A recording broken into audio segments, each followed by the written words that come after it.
नमः शिवाय। वक्त गूंगा नहीं बस मौन है, समय आने पर बता देगा किसका कौन है। तो समय क्या है या समय किसे कहते हैं, इसका व्याख्या करना मुश्किल ही नहीं नामुमकिन है। लेकिन अगर इसे सरल शब्दों में कहा जाए तो समय का दूसरा नाम ही जीवन है। समय एक ऐसी संपत्ति है जो हम सभी को जिंदगी के साथ मिली हुई प्राकृतिक वरदान है।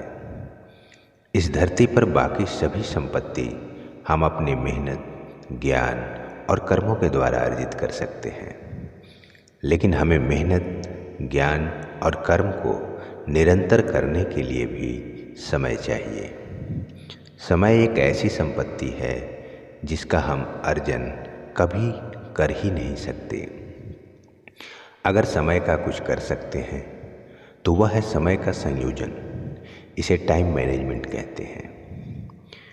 जब समय बीतता है तो घटनाएं घटित होती है, और जब घटना लगातार घटती चली जाती है तो उसके बीच होने वाले अंतराल को समय कहते हैं। हम जब घड़ी को देखते हैं तो उसमें से एक आवाज़ आती है, टिक टिक टिक टिक। और जब हम अपने अंदर वाली घड़ी की आवाज़ सुनते हैं तो वह भी उसी तरह करती है, टिक टिक टिक टिक। फर्क क्या है दोनों में? क्योंकि हम जब किसी से कोई भी काम करने को कहते हैं तो वह कहता है कि हमारे पास समय नहीं है। तो वह समय कौन सा है, अंदर वाला या बाहर वाला? बाहर की घड़ी का तो हम पूरा ख्याल रखते हैं, परंतु अंदर वाली घड़ी में कब बैटरी खत्म हो जाए यह कैसे पता चलेगा? बाहर वाली बंद होती है तो पता चल जाता है कि बैटरी खत्म हो गई है, परंतु अंदर भी अगर यही सिचुएशन है तो मामला बहुत सीरियस है। एक व्यक्ति का पूरा समय 3 ही चीज़ों पे जाता है, आकर्षण, घृणा और डिप्रेशन। तो हम इससे बाहर कैसे निकलें और अपने समय का सदुपयोग कैसे करें? और कोई व्यक्ति आत्महत्या क्यों करता है, ये भी इसी समय से संबंधित है। वर्ल्ड हेल्थ ऑर्गेनाइजेशन के अनुसार इस दुनिया में हर 40 सेकंड के बाद एक मौत सुसाइड के कारण होती है, और उनकी उम्र 15 से 30 साल बताई जाती है। क्या आपको नहीं लगता कि ये एक बहुत बड़ी समस्या है? आप जब भी किसी को देखते हैं और आपके मन में उसके प्रति आकर्षण पैदा हो जाता है, दूसरे ही क्षण आप किसी और को देखते हैं और उसके लिए आपके मन में घृणा पैदा हो जाती है। ऐसा क्यों होता है? आज हम इसे एक कहानी के माध्यम से आपको समझाना चाहेंगे। एक बार गौतम बुद्ध अपने भिक्षुओं के साथ अपने शिविर में बैठे थे। तभी वहाँ एक बहुत सुंदर स्त्री आती है। उस स्त्री का नाम आम्रपाली था। कहते हैं कि आम्रपाली वैशाली की नगरवधू थी, और उसके जैसी सुंदर स्त्री उस समय दूर दूर तक और कोई न थी। और जैसे ही वो स्त्री वहाँ पहुँचती है, सभी लोग उसकी तरफ देखने लगते हैं। सभी लोगों के चेहरे के हाव भाव बदल जाते हैं। सिवाय बुद्ध को छोड़कर सभी लोग उस स्त्री को देखते रहते हैं। वह महिला बुद्ध के पास आती है और कहती है, बुद्ध, आपकी कृपा से हर जीव का जीवन सुधरा है। मैं चाहती हूँ कि आप मेरे पुत्र पर भी कृपा करें। और वह कुछ समय बाद वहाँ से चली जाती है। स्त्री के जाने के बाद बुद्ध के सभी भिक्षुक बुद्ध से यह प्रश्न पूछते हैं कि हे भगवान, जब वह स्त्री आई तो हम सभी अपने मन पर काबू ना पा सके और एकटक उस स्त्री को देखते रहे, पर आपके चेहरे पर तनिक भी बदलाव ना आया। आप तनिक भी उसके प्रति आकर्षित नहीं हुए। ऐसा क्यों हुआ? बुद्ध कहते हैं, जिसे तुम सुंदरता कहते हो और तुम उसकी तरफ आकर्षित होते हो, या तुम जिसे कुरूपता कहते हो और जिससे तुम घृणा करते हो, ये दोनों ही विकल्प सिर्फ मन के भाव है। जिस सुंदरता के प्रति तुम सब आकर्षित हुए हो वह एक न एक दिन ढल जाएगी, और जिस सुंदरता की बात मैं करता हूँ वो अमिट है, वह कभी खत्म नहीं होगी। जिस व्यक्ति के लिए कुछ भी सुंदर या कुरूप नहीं है, वह व्यक्ति वास्तविकता को देख पाता है। सुंदरता वो नहीं जो क्षणिक है, सुंदरता वह है जो सदैव रहती है। मैं चाहता हूँ कि तुम उस केंद्र तक पहुँचो जो तुम सभी के भीतर है।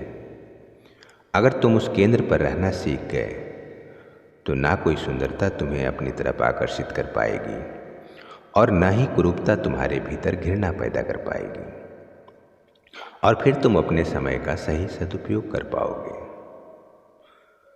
बुद्ध कहते हैं कि आओ मैं तुम्हें कुछ दिखाता हूँ, तब तुम्हें पता चलेगा कि समय क्या है और ये घृणा और आकर्षण क्या है। वहाँ कोई व्यक्ति दौड़ कर आता है और पर्वत से नीचे छलांग लगाने का प्रयास करता है। बुद्ध समझ जाते हैं कि वह आत्महत्या करने वाला है।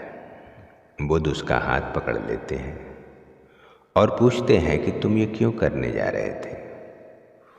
वो कहता है कि मैं अब जीना नहीं चाहता। मैं अपने जीवन से बहुत परेशान हो गया हूँ। मैं अपने बीवी बच्चों को छोड़कर इस दुनिया से जा रहा हूँ। बुद्ध पूछते हैं कि क्या सचमुच तुम उन्हें भूल गए हो? वह कहता है हाँ।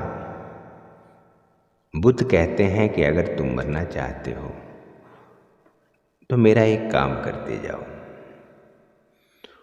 वो सामने नदी से एक घड़ा पानी ले आओ, उसके बाद तुम चाहे जो भी कर सकते हो। वो व्यक्ति घड़ा लेकर नदी के तट पे जाता है तो देखता है कि उस नदी में बहुत से जानवर उछल कूद कर रहे हैं और वह पानी बिल्कुल गंदा हो गया है और वो पीने योग्य नहीं है। तो वह लौट कर आता है और बुद्ध से कहता है, ये पानी गंदा था इसलिए मैं नहीं लाया। बुद्ध कहते हैं कि चलो मैं भी देखूं कि वो पानी गंदा है या साफ। बुद्ध के पहुंचने से पहले ही वो जानवर जा चुके होते हैं और पानी धीरे धीरे स्थिर होकर साफ हो जाता है। बुद्ध उस व्यक्ति से कहते हैं, पानी तो साफ है। वह व्यक्ति कहता है, अभी तो गंदा था थोड़ी देर पहले। बुद्ध कहते हैं कि यही स्थिति मन की होती है। कुछ देर के लिए वो गंदा हो जाता है, परंतु वह फिर धीरे धीरे साफ हो जाता है और उसके लिए हमें मौन की तरफ बढ़ना पड़ता है। और यही स्थिति थोड़ी देर पहले तुम्हारे मन की थी। अब तुम्हें क्या लगता है कि तुम अपने पत्नी और बच्चे को छोड़कर इस दुनिया से जाना चाहते हो?